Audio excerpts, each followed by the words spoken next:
విహారి స్వామీజీ దగ్గరికి వచ్చి నమస్తే స్వామీజీ అని అంటూ దండం పెట్టుకుంటాడు. అప్పుడే స్వామీజీ తప్పు చేస్తున్నావు అని అంటాడు.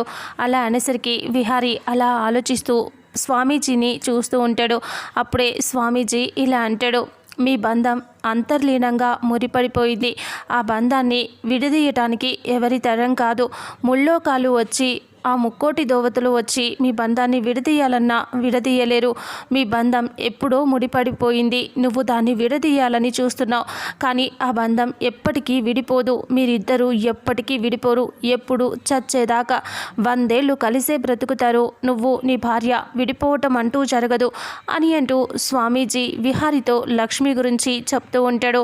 ఇక విహారి ఆశ్చర్యంగా అలా చూస్తూ ఉంటాడు. ఇక మదన్కి లక్ష్మికి ఇద్దరికి పెళ్లి పీటల మీద కూర్చొని పంతులు గారు మంత్రాలు చదువుతూ ఉంటే వాళ్ళు అక్కడ ఉంటారు. అదే గుడికి ఆదికేశవులు గౌరీ ఇద్దరు వచ్చేస్తూ ఉంటారు. ఇక లక్ష్మి అక్కడ మంత్రాలు చదువుతూ ఉండగా పెళ్లి పీటల మీదే ఉంటుంది ఆదికేశవులు. అలాగే గౌరీ లక్ష్మి వాళ్ళ అమ్మ నాన్న అదే గుడికి వచ్చేస్తారు. గుడి లోపలికి వాళ్ళు అలా వస్తూ ఉంటారు.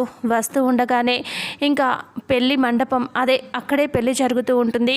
లక్ష్మిని చూస్తూ కొంచెంలో చూస్తాడు వాళ్ళ నాన్న అన్నట్టుగా అంత దగ్గరగా వచ్చేస్తూ ఉంటాడు. జనాలంతా మధ్యలో ఆ పెళ్లిని చూస్తూ ఉంటారు. ఇంకా ఆదికేశవులు అక్కడికి వస్తాడా రాదా అనేది ఇంకా ఇక్కడేమో విహారి టెన్షన్గా స్వామీజీ చెప్పిన మాటలకి అలాగే చూస్తూ ఉంటాడు. ఇక స్వామీజీ అయితే విహారిని ఇలా అంటాడు, నువ్వు నీ భార్య ఎప్పటికీ విడిపోరు. మీరిద్దరు కలిసే ఉంటారు. ఎవరు ఏం చేసినా మీ బంధం విడిపోదు అని చెప్పిన మాటలకి విహారి ఆలోచిస్తూ అక్కడి నుంచి బయలుదేరి వస్తూ ఉంటాడు.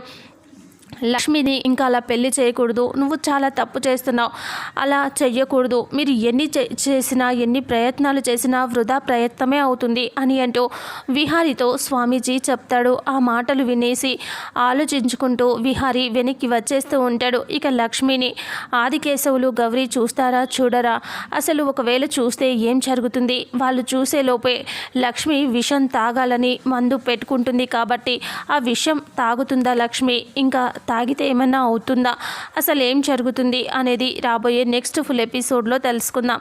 వీడియోని చూసిన ప్రతి ఒక్కరూ వీడియోని లైక్ చేయండి, షేర్ చేయండి, కామెంట్ చేయండి. అలాగే మన ఛానల్లో మరిన్ని అప్డేట్స్ కోసం ఛానల్ని సబ్స్క్రైబ్ చేసుకోండి. Thank you so much.